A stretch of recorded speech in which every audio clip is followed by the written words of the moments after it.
sa mga nagtuo kaniya.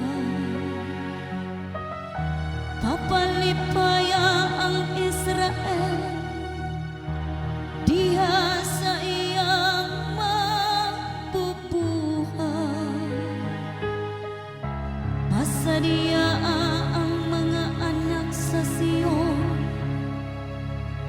diha sa ilang hari.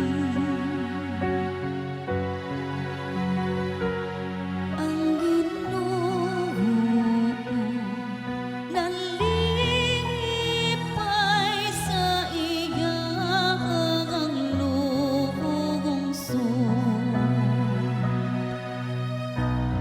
Padayga sila sa iyang ngalan diha sa sayaw sa pangingin. Paawita sila o pagdayeg ngadto kaniya, dinuyugan sa piyang-piyang ug alpay. Kay ang Ginoo nahigugma sa iyang lungsod, ug gidayan-dayanan niya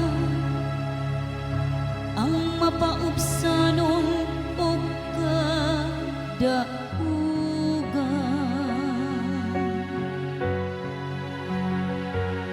Ang Ginoo nalipay sa iyang lungsod. Pasadiya ang nagtuo kaniya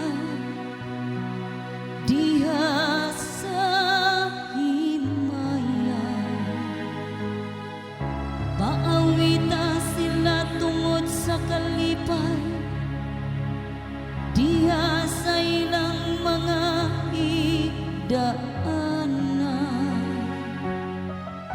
Mao kini ang himaya sa tanan nga nagatulog